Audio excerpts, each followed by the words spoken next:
Well, we've been looking, we might say, at the negative side of New Testament evidence. Is there evidence in the New Testament that denies the Sabbath in any sense as continuing in the New Covenant? And I've been arguing no, there is no such evidence in the New Testament. But that brings us then to the third of the three questions I posed at the beginning of our looking at biblical material.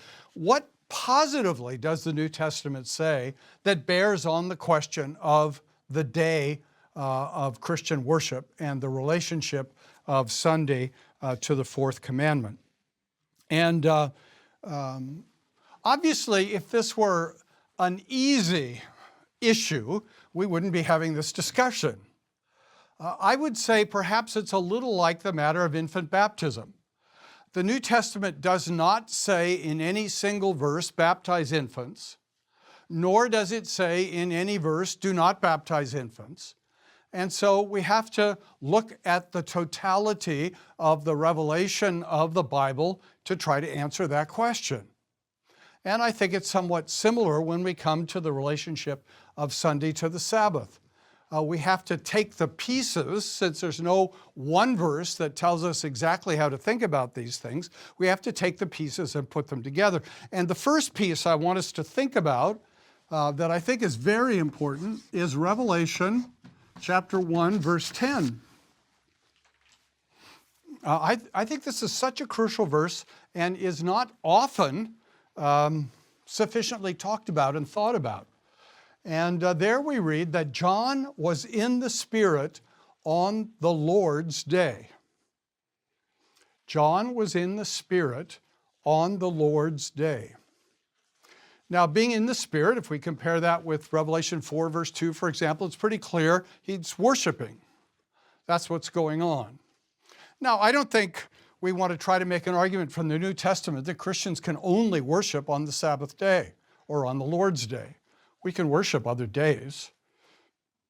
So the fact that John's worshiping by itself doesn't prove anything about the day, but it says he's in the Spirit on the Lord's day.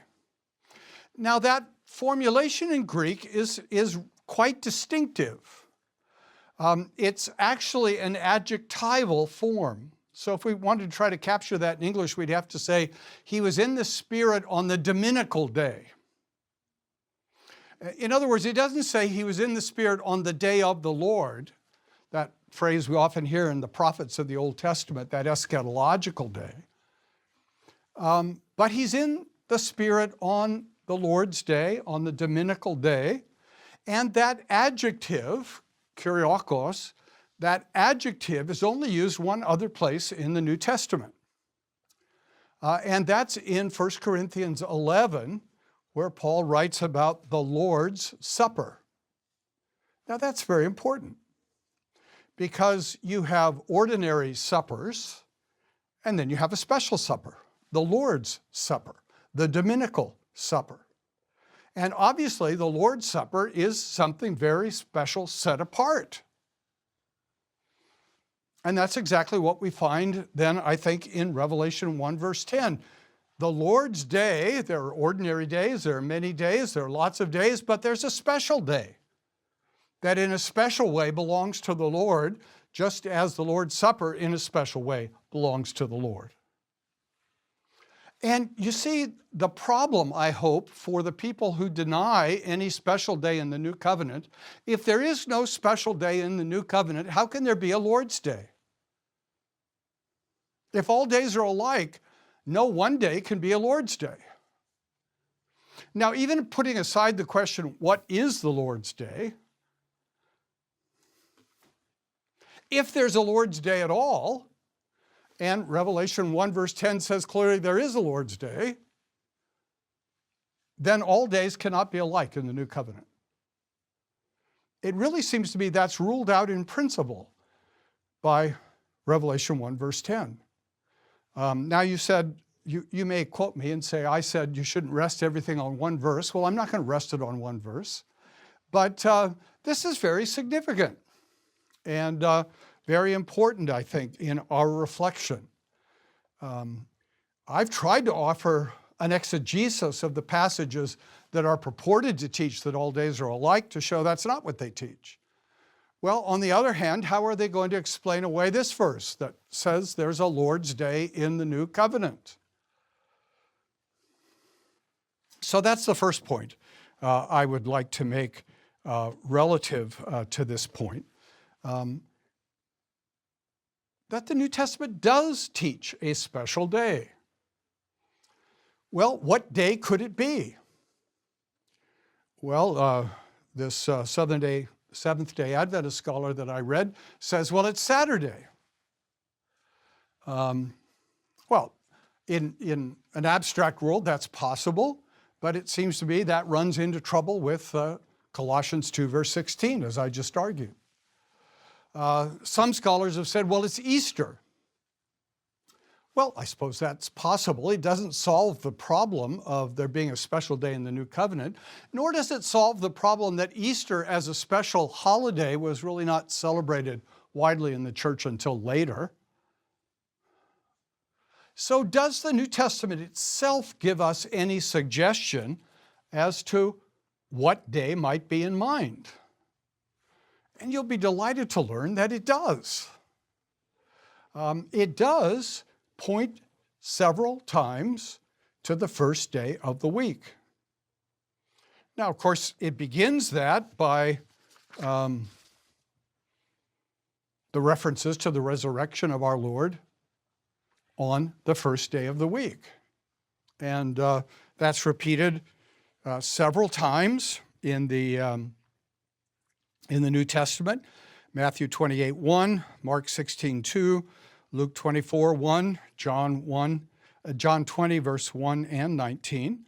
So all of the Gospels talk about the first day of the week as the day of the resurrection. And then there are other indications in the New Testament of the church honoring that first day, meeting on that first day, doing something special on that first day. We see that in John 20, verse 26, 1 week after the resurrection, the disciples meet with Jesus on the first day of the week. Acts 2, verse 1, we read that the disciples were gathered on the upper room on the first day of the week. We read that also in Acts 20, verse 7. And there's the reference to taking the collection on the first day of the week in 1 Corinthians 16, verse 2. Now, any one of those verses taken in isolation might not prove a great deal, but together they begin to point to a pattern of Christians gathering on the first day, acknowledging something special about the first day, pointing us then, I think, to the conclusion that the first day of the week is the Lord's Day. And that, in fact, is the apostolic teaching and practice that the church followed. So when Aquinas says, well, it's just a church observance, I think he's missing the point. He's missing the point that this was apostolic practice, and where the apostles established a practice, that became the precept in the life of the church. And that's why I think there was this universal practice in the early church of gathering on Sunday as the day of celebration that Christ is risen, the day of celebration that the Old Testament Sabbath is now fulfilled in the New Covenant. And that's, I think, tremendously important and an important pointer for us. There's another pointer, I think, I'm pretty sure, to help us think about this, and that's in the book of Hebrews. The book of Hebrews, specifically in Hebrews 3 and 4, is looking carefully at the matter of the call to enter into the rest of God. It's a meditation on Psalm 95. And Psalm 95, begins as a great call to worship and a great celebration of God as king and shepherd of his people. And then Psalm 95 suddenly shifts in the middle of it, if you're acquainted with that psalm. I'm always interested when churches sing Psalm 95 as a call to worship. It's a great call to worship if you stop at the right time. Otherwise, the psalm shifts in the middle, and as it's quoted there in Hebrews 3, today, if you hear his voice, do not harden your hearts as in the rebellion on the day of testing in the wilderness, where your fathers put me to the test and saw my works for 40 years. Therefore I was provoked with that generation and said, they always go astray in their heart. They have not known my ways. As I swore in my wrath, they shall not enter my rest. It's really a fairly terrifying statement there of God's anger with his people because of their faithlessness and disobedience. And the consequence is that they will not enter his rest. They die in the wilderness. The rest here is clearly the promised land. And part of what's interesting in Hebrews 3 and 4 is the author moves in his discussion of rest from rest as a place, the promised land fulfilled in heaven, the new heaven and the new earth, and rest as a time, the Sabbath day fulfilled in the eternal rest of glory. And as he's making this argument, there are several things that are fascinating. One is, without any hesitation, he takes all of this said to Israel and applies it to the church. He takes all of this said to Israel and applies it to the church. So it's the church that now is called to listen as Israel was called to listen. It's the church that's called to believe as Israel was called to believe. It's the church that's called to obey as Israel was called to obey. And the church is warned that if it fails to believe and obey and listen, it will not enter the rest. So this is a very serious warning. Remember, Hebrews began by talking about the danger of Christians drifting away from the truth. Hebrews seems to have been written particularly to Jewish Christians who have begun to conclude maybe life was better in Judaism than it is in Christianity. Jews weren't persecuted. Christians are being persecuted. Jews had a magnificent physical temple. Christians have no physical, impressive place of worship. Jews had a priesthood that was visible and gloriously attired. We don't have a priesthood. We're called constantly to believe in a heavenly temple and a heavenly high priest and a heavenly this and a heavenly that. We're tired of heavenly. We want something we can hold on to on earth. And so there was danger that some of these Jewish Christians were going to slip back into Judaism. And so this is a very solemn warning that they mustn't drift from the truth. They mustn't slip back. They have to listen. They have to believe. They have to obey. That's what's being laid out here. Then if we go down to chapter 4, verse 7, we read, again, he appoints a certain day, today, that's a quotation from Psalm 95, saying through David so long afterward in the words already quoted, today if you hear his voice, do not harden your hearts. For if Joshua had given them rest, you see this is coming back to rest as land, entering the land of promise. Joshua led them into the land of promise. But if Joshua had given them the fullness of rest, God would not have spoken of another day later on. So then, verse 9 is the crucial verse. So then there remains a Sabbath rest for the people of God. There remains a Sabbath rest for the people of God. That sounds pretty clear, doesn't it? There remains a Sabbath rest for the people of God. Now, some of you will know the work of John Owen. John Owen, great Puritan theologian and exegete of the 17th century, wrote a huge commentary on Hebrews. It's a big, big commentary on Hebrews. And he spends a lot of time on this verse, laboring to show that this implies we are obligated to a weekly Sabbath in the New Covenant. I really wanted to believe that when I read John Owen, but I was not persuaded. I don't think that's what Hebrews is talking about. Hebrews is talking about heaven, about glory, about the new heaven and the new earth. He's talking about the ultimate fulfillment of all that God intends on the last day. That's the rest we long to enter into. That's the fulfillment of the promised land and of the Sabbath day. There yet remains it's a word that apparently Hebrews made up. There yet remains a Sabbathing for the people of God. But while Owen, I wasn't convinced, proved that this verse alone points to a weekly Sabbath in the New Covenant, what it does clearly teach is that the concept of Sabbath is not irrelevant to the New Covenant. In fact, the hope that we have can be expressed in terms of Sabbath. Sabbath is not a Mosaic institution that just utterly passes away and has no continuing significance.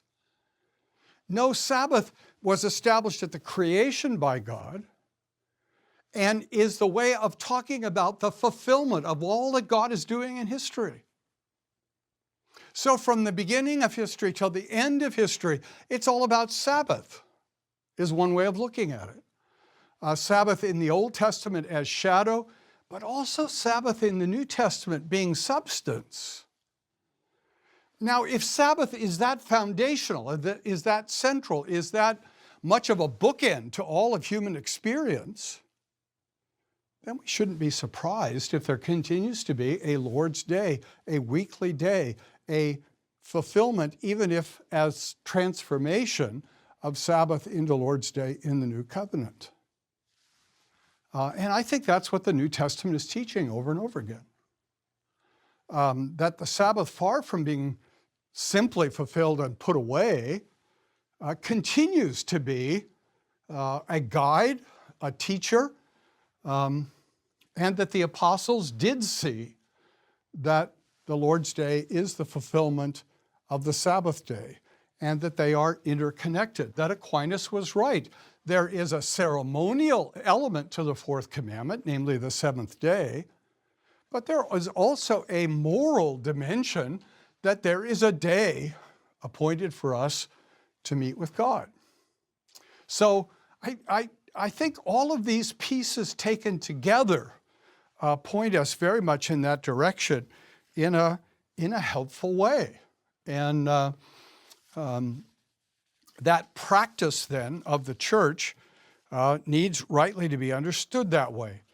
Now, some people have said, well, why isn't this more explicit? Why isn't the whole Ten Commandments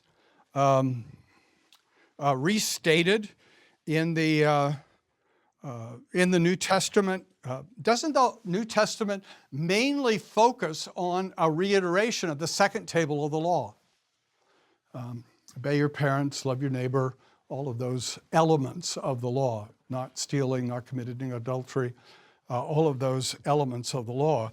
And that's always interesting to ask, why does the Bible do one thing and not another? Why does the Bible not do something we think it ought to do? Well, you know, that probably means we've misunderstood in some way or other. Well, you can say, well, the Bible doesn't repeat the first table of the law as much as the second table of the law because the first table of the law is really pretty irrelevant in the New Covenant. Is that going to fly as an argument? Is that argument going to go anywhere? That God alone should be our God, that we are not to be an idolatrous people, that we shouldn't take his name in vain? Are those things really not important in the New Covenant? No, of course not. The reason I think the second table of law is more frequently held up is because people in the New Testament had more trouble with that. They knew they were only supposed to have one God. They didn't need to be told that all the time. They knew they were supposed to have idols. They were only told that occasionally, but they knew that. I think that's sort of what's going on here too. We're meeting every day on the Lord's Day. We're worshiping on the Lord's Day. We're fellowshipping with the Lord on the Lord's Day. How often do we need to say that? That's what we are. That's what we do. That's who we are. I think that's what's going on here. And so I think what the Reformed community saw in that New Testament is precisely testimony to that being the calling on our lives. Now, we're not restricted from worshiping other days, but we are called to worship on the Lord's Day by apostolic example.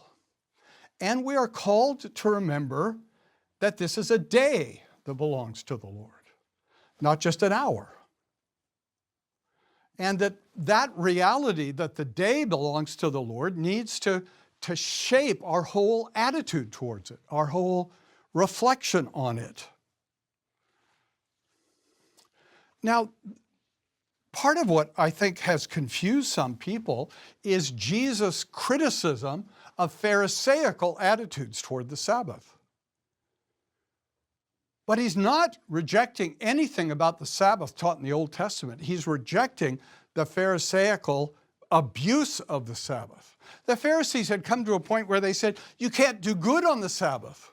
You can't love people on the Sabbath. You can't help people on the Sabbath. You can't heal people on the Sabbath. You can't feed people on the Sabbath. Jesus is saying that was never what the Sabbath was about. The Sabbath is not about an endless list of do's and don'ts. Rather, I think Jesus is resurrecting for us what the prophet Isaiah in Isaiah 58 talked about. Call the Sabbath a delight. Think what a blessing it is that God has given you a day when you can rest from your ordinary work, when you're called to rest from your ordinary work, and you can delight in Him. You can fellowship with His people. You can do good for people in need. You can gather with His people to worship. You can put aside the cares of this world, to some extent at least, for a day. What a blessed gift that is. A gift that we needed in the way in which we were created, and a gift that we need even more as we are a sinful, fallen people. I can remember seeing, reading history books about cultures where there was never a day off. People worked 7 days a week, year in and year out. And I thought, what a horrible thing. Never to have relief. Never have a time set apart for something different. And that's what the Scripture, I believe, calls us to. I believe it's what apostolic practice models for us. And I believe it's what will be a blessing for us. So next time I want to come back and I want to look briefly at what the Reformed confessions say about the Sabbath to get that in our mind, and then to look at how the Sabbath is to be a blessing, how the Sabbath is to be experienced as a blessing for us. So thank you.